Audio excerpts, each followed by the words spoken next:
What is the first job blueprint? Welcome, everybody. My name is Caitlin Rossier, a licensed architect, owner of mentorDINO, and creator of these courses. I wanted to step back and talk about why am I even creating these courses? Why is it important? As a young professional, or even somebody in college for this instance, oftentimes there are gaps in the profession that can be confusing and overwhelming to get through. mentorDINO was created to empower the architect, engineering, and construction industry through innovative solutions, addressing these multifaceted gaps in knowledge.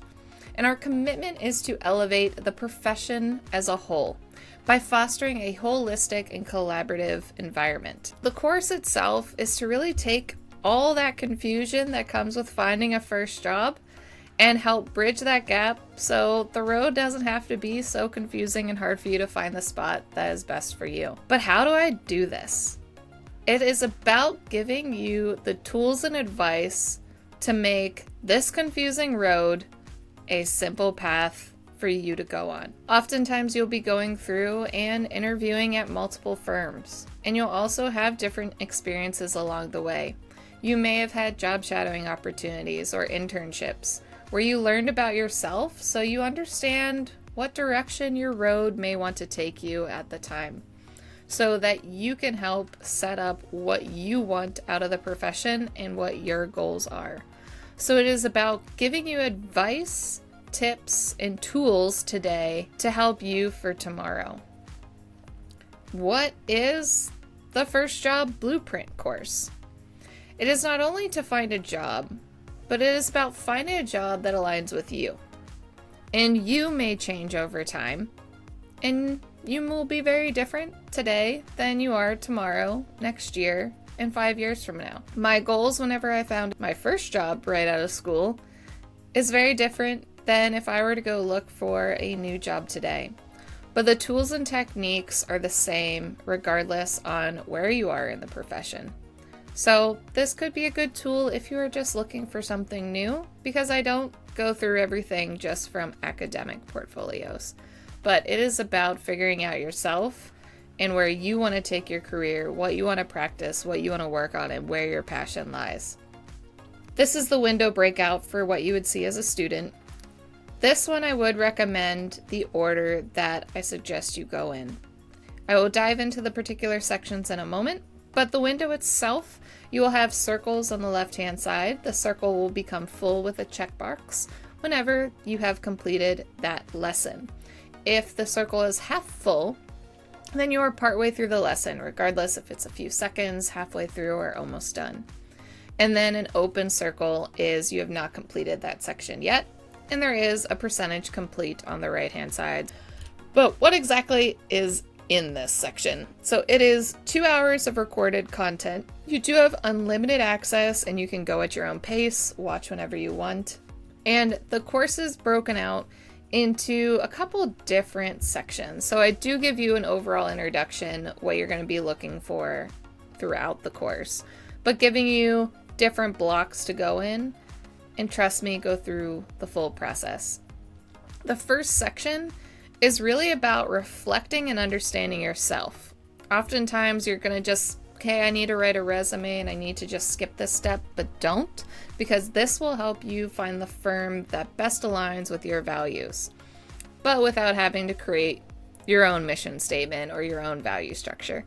I'm going to go through and help you understand what you should be pulling and understanding what to expect between education and practice. So the first section, I'm going to talk about what that difference is, because it can be a hard transition. And then also understanding what's going on in the economy right now. When I was leaving academia, the 2008 recession was still in full force many years later. I was cold calling firms and just trying to get my face in the door, and actually only ended up with one job offer and jumped in on it.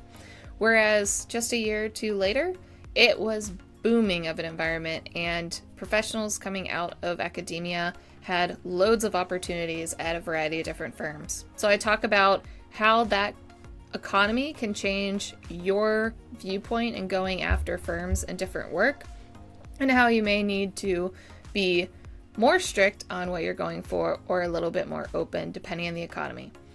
And then I talk about the gap between education and practice, so then you can really go in headstrong and understand what you need to learn and go in and be a sponge.